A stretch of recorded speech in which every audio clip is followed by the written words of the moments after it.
Bonjour les amis. Alors, avant mon examen de sang du 2 juin, j'essaye de continuer à être très sérieux. En moyenne, je ne mange, vous le savez, qu'une fois par jour, très peu, hein, très peu. Et je perds en moyenne 500 grammes par jour et je suis content. Si j'arrive à 79, donc j'ai 84 et des poussières. Si j'arrive à 79 pour le 2 juin, je serai content. Et en attendant, les amis, non, c'est de ce côté. Ce côté, ah, j'y arrive pas. Voilà, vous voyez, ça, c'est mon mélanome. Mon mélanome. Alors, j'ai arrêté ma pâte à modeler. Pourquoi? Parce que ça saigne.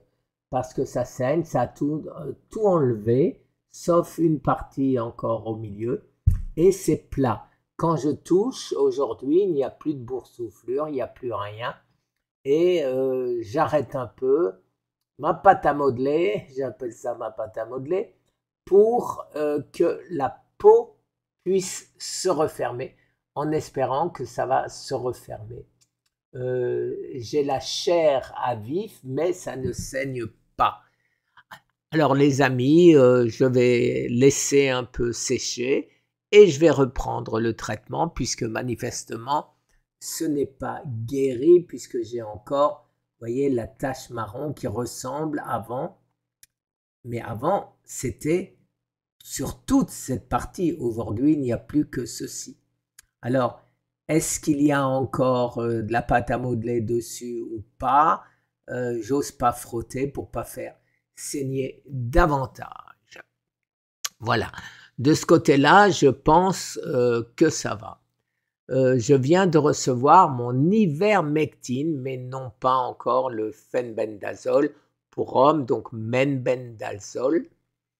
Et, donc, je vais arrêter celui que j'ai acheté sur Amazon et je vais... Alors, de cette manière, je ne saurais pas si l'ivermectine d'Amazon ou l'ivermectine de la pharmacie seront éventuellement responsables d'une amélioration ou pas.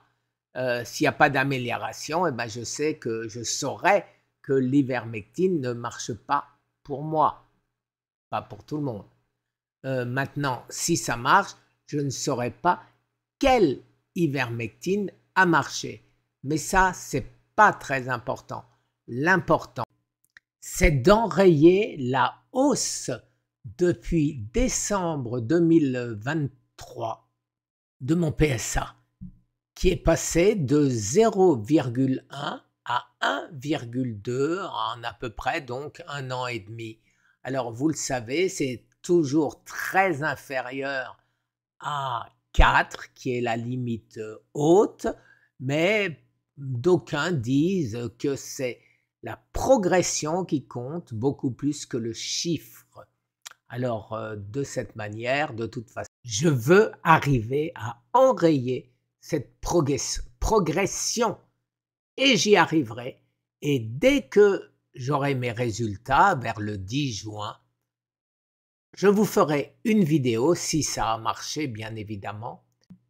Je vous expliquerai précisément, avec tous les détails, tout ce que j'ai fait pour faire baisser mon PSA, préoccupation principale de tous les malades du cancer de la prostate. Merci les amis, je vous souhaite une excellente journée. Au revoir.